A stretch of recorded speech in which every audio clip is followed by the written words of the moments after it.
အခုဒီဗီဒီယိုကြည့်နေတဲ့သူကပေါ့နော်အရင်တော့ဂိမ်းတွေအလွန်ကျွံဆော့မယ်ညာအချိန်နေမှန်မှန်ဘူးစားတော့မှလည်းစားညာရေးစားမယ်ဝိုင်းအချိန်ကိုကြိုးရှိရှိသုံးမချပဲနဲ့အလုံးမပစ္စည်းခဲ့တဲ့လူတယောက်လိုပဲဆိုပါစို့ပေါ့နော်ဥမာအဲ့လိုပဲမှတ်ယူလိုက်ပါဒီနေ့ဒီဗီဒီယိုမှာကျွန်တော်ကတကယ်ချင်းတော့ပေါ့နော်ဒါတွေအားလုံးကိုကျွန်တော်ပြောင်းလဲပြီးတော့ပြင်ဆင်ဖို့အတွက်အချိန်ကြပြီအဲ့တော့ဒါတွေကိုဘယ်လိုပြောင်းလဲမလဲခုပြန့်ကျဲနေတဲ့စိတ်အာရုံကိုဘယ်လိုစူးစိုက်မလဲဆိုတဲ့အကြောင်းအရာနဲ့ပတ်သက်ပြီးတော့ပြောပြမှာဖြစ်ပါတယ်ကျွန်တော်ကတော့ Champion Focus ရဲ့မမဝင်တယောက်ဖြစ်တဲ့ကောင်းခန့်လူလည်းမှာဖြစ်ပါတယ်ခင်ဗျာဒီနေ့ပေါ့နော်ဒီဗီဒီယိုကြည့်နေတဲ့တကယ်ချင်းကိုကျွန်တော်ကအာရုံစူးစိုက်ဖို့အတွက်ဘယ်လိုကိုကကျွန်တော်ရဲ့စိတ်အာရုံကိုကျွန်တော်တွေဘယ်လိုထိန်းချုပ်ကြမလဲဆိုတဲ့အကြောင်းအရာနဲ့ပတ်သက်ပြီးတော့ပြောပြပေးသွားမှာဖြစ်ပါတယ်ပေါ့နော်စိတ်တွေပြန့်ကျဲနေတဲ့အခါမှာပေါ့နော်အာရုံစူးစိုက်ဖို့ခက်ခဲသွားမယ်ပေါ့ဒီလိုအာရုံစူးစိုက်ဖို့ခက်ခဲသွားတဲ့အတွက်ကြောင့်မလို့ကျွန်တော်တို့လုပ်နေတဲ့အရာတစ်ခုခုပေါ့နော်အဲ့ဒီအရာကိုတိတိကျကျလုပ်နိုင်ဖို့ဆိုတာကမဖြစ်နိုင်တော့ဘူးပေါ့နော်အဲ့တော့ဒါတွေကိုမဖြစ်ချင်ဘူးဆိုလို့ရှိရင်ကျွန်တော်တို့ရဲ့စိတ်အာရုံစသည်ကိုထိန်းချုပ်ဖို့လိုအပ်ပါတယ်အဲ့တော့ငငယ်ချင်းကဘယ်လိုထိန်းချုပ်မလဲဖြည့်ချင်းတွေအများကြီးရှိပါတယ်တကယ်ချင်းတော့ပထမဆုံးဖြည့်ချင်းတွေကတော့မိမိရဲ့စိတ်အခြေအနေကိုပေါ့သတိထားမိအောင်အရင်ဆုံးလုပ်ရပါမယ်စိတ်ပြန့်လွင့်နေတဲ့အခါမှာပေါ့နော်ဘာကြောင့်ပြန့်လွင့်ရတာလဲဆိုတော့ကိုပြန်ပြီးတော့မေးပါပေါ့နော်ဥပမာတခုကိုစိုးရိမ်နေလို့ကိုယ့်ရဲ့စိတ်ကပြန့်လွင့်နေရလားဒါမှမဟုတ်လို့ရှိရင်လည်းခက်ခဲတဲ့အရာကိုတစ်ခါမှမလုပ်ဘူးတဲ့အရာတစ်ခုခုကိုကလုပ်ရတော့မှာမို့လို့ကိုယ့်ရဲ့စိတ်ထဲမှာအရန်စိုးရုံပြီးတော့ကြောက်ရွံ့မိနေတာလားအဲ့လိုမျိုးစသည်ဖြင့်အာယုန်တွေကဘာကြောင့်ပြန့်လွင့်နေတာလဲဆိုတဲ့အကြောင်းအရာအရှင်းကိုကျွန်တော်တိတိကျကျသိဖို့လိုအပ်တယ်ပေါ့နော်ပြီးတော့အခုကိုကတခုခုတွေးနေရဆိုလို့ရှိရင်လည်းကိုယ့်ရဲ့စိတ်ကိုထိန်းချုပ်ဖို့အတွက်အခုဘာကိုတွေးနေလဲဆိုတာကိုတိတိကျကျသိဖို့အတွက်ကိုပြန်ပြီးစမ်းစစ်ကြည့်ပါကိုပြန်ပြီးတော့မေးကြည့်ပါနောက်တစ်ခုကတော့အလုပ်တစ်ခုကိုလုပ်နေတဲ့အချိန်မှာအဲ့ဒီအရာတစ်ခုလေးကိုပဲအာယုံစိုက်လိုက်ပါတစ်ခုထပ်ပို့ပြီးတော့အာယုံစိုက်တာကအဆင်မပြေဘူးပေါ့နော်အလုပ်နှစ်ခုရှိတယ်တရှင်းသားထောင်တာနဲ့အစာကြက်တာအဲ့တော့အဲ့အလုံးတစ်ခုကိုတွဲပြီးတော့လုပ်မယ်ဆိုအဆင်မပြေတဲ့အတွက်ကြောင့်မလို့စာရင်ကြက်လိုက်စာကြက်လို့ပြီးတော့မှတချင်းအေးအေးနားထားအဲ့လိုပုံစံမျိုးပေါ့နော်အဲ့ဒါကြောင့်မလို့ကျွန်တော်တို့တစ်ခုလေးကိုပဲအာယုံစိုက်လိုက်တာပို့ပြီးတော့ကောင်းတယ်ပေါ့ပြီးမှနောက်တစ်ခုဆက်လုပ်မယ်ပေါ့တစ်ခုချင်းစီဖြည်းဖြည်းချင်းသွားတာပေါ့ဗျာနောက်တစ်ခုအနေနဲ့ကတော့တကယ်ချင်းပြောချင်တာတော့တရားထိုင်ကြီးပေါ့တရားထိုင်တာကတော့ဒါလူတော်တော်များများလည်းသိပါတယ်ဒါကောင်းတဲ့အလုပ်ပေါ့နော်ပြီးတော့ဒီစိတ်ကိုလည်းတည်ငြိမ်စေတယ်ပေါ့နော်ကိုယ်စိတ်ကိုထိန်းချုပ်နိုင်သွားမယ်ပေါ့အဲ့တော့တရားဆန့်ထိုင်ကြည့်ပါအများကြီးမထိုင်နိုင်တော့မှတရက်ကို9မိနစ်လောက်ထိုင်10မိနစ်လောက်ထိုင်15မိနစ်လောက်စသဖြင့်တိုးပြီးတော့ထိုင်ကြည့်ပေါ့နော်နောက်ပိုင်းကျရင်ကို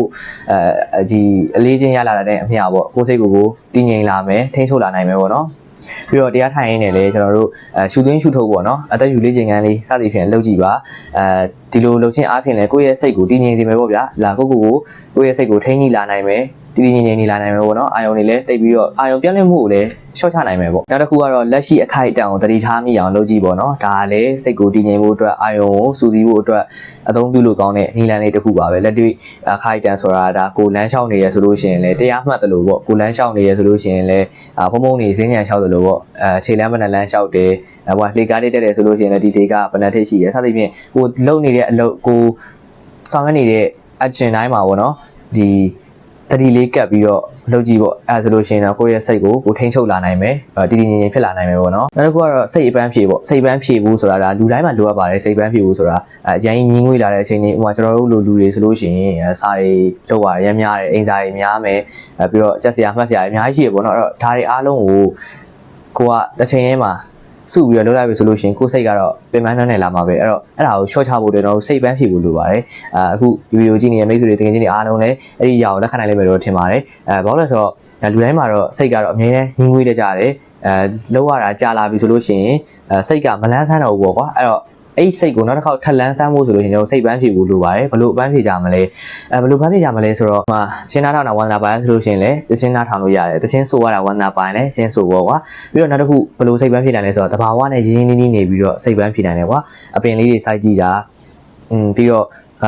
့ဒီကိုမှအိမ်မှာခြံဝန်းပါညာရှိရလူခြံထဲမှာအပင်တွေပါစိုက်ထားတယ်တင်းနဲ့နေစိုက်ထားရဆိုလို့ရှိရင်လည်းအဲ့ခြံလေးနဲ့ဆင်းပြီးတော့ကိုပေါ့လမ်းလျှောက်ကြည့်တာဟိုပင်လေးလိုက်ကြည့်ဒီပင်လေးလိုက်ကြည့်အဓိကအဖြစ်စိတ်ကိုလည်းတည်ငြိမ်ရှိစေမယ်ပြီးတော့ဒီပင်ပန်းတဲ့ငွေအားလုံးကိုလည်းရှော့ချနိုင်သွားမယ်ပေါ့နော်အဲ့လိုမျိုးစိန်လက်ဆူပြီးတဲ့အရာတွေအားလုံးကို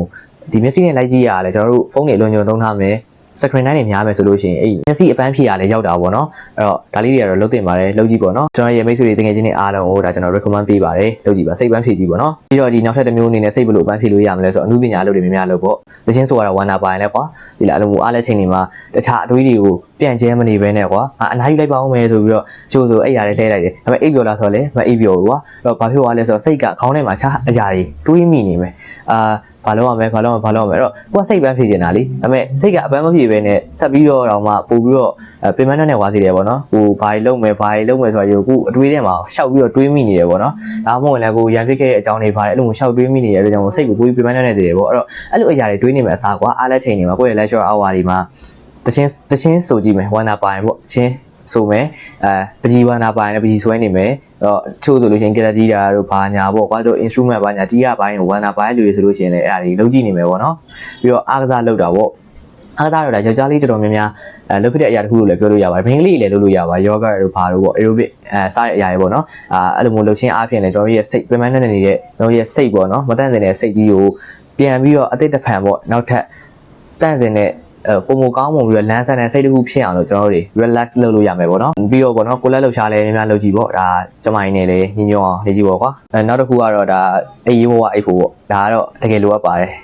ကျွန်တော်ကိုယ်တိုင်ပဲအဲ့ဒီယာကြီးကိုမကျင်သုံးနိုင်သေးဘူးဆိုတာဒီ focus video တွေပါညာလုပ်ဖို့ဆိုတာကညဘက်ကအတန်ပူငိန်နေပေါ့ကွာအဲ့တော့ည10:00 နာရီ17:00 နာရီလောက်မှ video တွေရိုက် edit ပါညာလုပ်ပြီးတော့စနစ်ထိုးရော video တင်တာပါညာနဲ့ဆို1 နာရီ2 နာရီလောက်မှအိတ်ဖြစ်တာ2 ည 3 ညလောက်ရှိပြီပေါ့နော်အဲ့တော့ကျွန်တော်လည်းဒါကိုလိုက်နာပါမယ်အဲ့တော့လိုက်နာမယ်ပေါ့ကျွန်တော်လည်းဒါပစ္စည်းနေလူတွေမှာပါပါလူတိုင်းကတော့အကုန်လုံးကတော့ perfect ဆိုတာမရှိဘူးပေါ့နော် tag site လေးလည်းရှိတာပေါ့အထဲမှာလည်းကျွန်တော်ပါပါတယ်ဒါဝန်ခံပါတယ်ပေါ့နော်ပြီးတော့ဒီပေါ့အေးဝအောင်အေးရမယ်ပေါ့တနေ့ကို9 နာရီ10 နာရီလောက်တော့ပုံမှန်အားဖြင့်တော့ရှိဖို့လိုအပ်တယ်ပေါ့နော်အဲ့ဒါမှကျွန်တော်တို့ကျမ်းမာရေးအရာကျမ်းမာရေးရှုထောင့်အကြည့်မယ်ဆိုလို့ရှိရင်ကျွန်တော်ရဲ့အခန္ဓာကိုယ်လန်းဆန်းဆန်းနဲ့လှုပ်ရှားနိုင်မှုအတွက်ကိုဒါအလွန်မှလိုအပ်တဲ့အရာတစ်ခုပဲဖြစ်ပါတယ်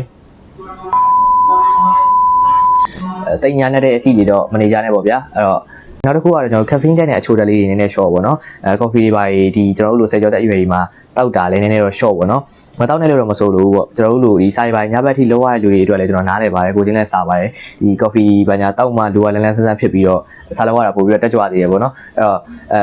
ကိုစကားလေးလိုပေါ့တန်စိမ့်လိုပဲပေါ့အများကြီးတောက်လို့လည်းမကောင်းဘူးအဲ့တော့ကျွန်တော်ပုံမှန်တိုင်းလေးပဲတန်ဆေးဖြစ်တဲ့အတွက်ကြောင့်မလို့ပုံမှန်တိုင်းလေးပဲကျွန်တော်နည်းနည်းစီပဲတောက်သွားပေါ့နော်နည်းနည်း short တင်လာတော့ short ပေါ့ဗျာဟိုအဲ့ဒါကြီးစားမယ့်နေရာမှာတခြားအားရှိတဲ့ဟာကြီးစားလိုက်မှာပေါ့အဲ့ဒါဆိုလို့ရင်ခန္ဓာကိုယ်အတွက် benefit တွေအများကြီးတိုးဝလာနိုင်တယ်ပေါ့နော်အဲ့တော့ဖုန်းတွေ social media တွေနည်းနည်း short ပေါ့ဒါကတော့ကျွန်တော်ပြောချင်တာဘာကြောင့်လဲဆိုတော့ဖုန်းတွေ social media တွေက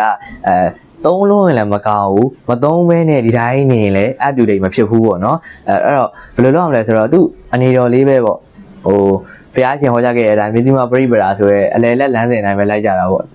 အရင်နဲ့မများတင်နဲ့အရင်နဲ့မလျော့တင်နဲ့ပေါ့နော်တိသုံးရတယ်ဒါပေမဲ့အချိန်အလွန်ကြုံကြီးတော့မဖြစ်စေနဲ့ပေါ့ဗျာဒီလားအဲ့တော့အလွန်ကြုံကြီးဖြစ်ရင်ဘာဖြစ်သွားလဲဆိုတော့အချိန်ကိုခွဲကြပြီးတော့မလုံတက်တော့တဲ့ဟာကြီးတခုဖြစ်လာတယ်ပေါ့နော်ဘာလို့လဲဆိုတော့အချိန်တိုင်းဒါကိုကြည့်နေကြဆိုတော့မကြည့်ရင်မနေနိုင်တော့ဘူးပေါ့နော်ဥပမာစာလုံးရင်လည်းအာယုံကအထက်ပဲရောက်နေတော့စာထဲမှာစိတ်ကဒီငြိမ်မရှိတော့အာယုံမစူးစိုက်နိုင်တော့ဘူးပေါ့နော်ပြီးတော့စာလုံးလို့ရှိရင်ဖုန်းတွေဖြစ်နိုင်ရပေါ့နော်ဖုန်းတွေဒီ device တွေအကုန်လုံး notification တွေပေးထားစေချင်တယ်ပေါ့နော်အဲ့ဒါမှစာကိုအေးဆေးအာယုံစိုက်ပြီးလုပ်လို့ရမယ်စာမဟုတ်ပါဘူးတခြားကိုတခုလုပ်နေရဆိုလို့ရှိရင်လည်းအဲ့ဟာတွေရဲ့ notification တွေကိုပေးထားစေချင်တယ်ပေါ့နော်အဲ့ဒါမှကိုလုပ်နေတဲ့အရာကိုတိကျကျအာယုံစူးစိုက်ပြီးတော့လုပ်နိုင်မှာပေါ့နော်ကျွန်တော်ဒီနေ့ကျွန်တော်ရဲ့တကယ်ချင်းနေမိတ်ဆွေတွေကိုပြောချင်တာကတော့ဒီလောက်ပါပဲကျွန်တော်တို့တွေဒါအပေါ်ပိုင်းတော့ပြောပြခဲ့တဲ့အကြောင်းအရာတွေအတိုင်းပေါ့နော်အကုန်လုံးမဟုတ်တောင်မှအချို့သောအချက်လေးတွေကိုလိုက်ပြီးတော့လုပ်ကြည့်ပေါ့နော်ဘာအတွက်ကောင်းစေချင်တာလဲဆိုတော့စိတ်ကိုတည်ငြိမ်ရှိစေချင်တယ်ပြီးတော့ကျွန်တော်တို့လုပ်နေတဲ့နေ့စဉ်လုပ်ကိစ္စတွေဟိုအကြောင်းသားတွေဆိုလို့ရှိရင်လည်းအင်စာတွေဘာတွေစာတွေအဲ့လိုမျိုးမှတ်ရမယ့်အရာတွေမှာတော့အာယုံတည်ကြစူးစိုက်ပြီးတော့တည်ကြလေးဖြစ်စေချင်တာပေါ့နော်ဒီအရာတည်ကြလုပ်စေချင်တယ်အာယုံစူးစိုက်မှုပိုကောင်းစေချင်တယ်ပေါ့အဲအကြောင်းကျွန်တော်ဒီနေ့ဒါတွေကိုပြောပြသွားတာပဲဖြစ်ပါတယ်အဲ့တော့ဟိုတနေ့နဲ့တနေ့ပေါ့နော်ပို့ပြီးတော့ကောင်းအောင်နည်းနည်းချင်းကနေတဖြည်းဖြည်းနဲ့များလာအောင်ကျွန်တော်တို့စူးစမ်းကြတာပေါ့အဲ့လိုမျိုးတွေစူးစမ်းနေပဲကျွန်တော်တို့အောင်မြင်မှုကိုစုခုရတာပေါ့ဗျာအဲ့တော့ဒီဗီဒီယိုလေးကိုကြည့်ပြီးတဲ့ကျွန်တော်ရဲ့မိတ်ဆွေတွေငွေချင်းတွေအားလုံးကိုကျေးဇူးအများကြီးတင်ပါတယ်ခင်ဗျာ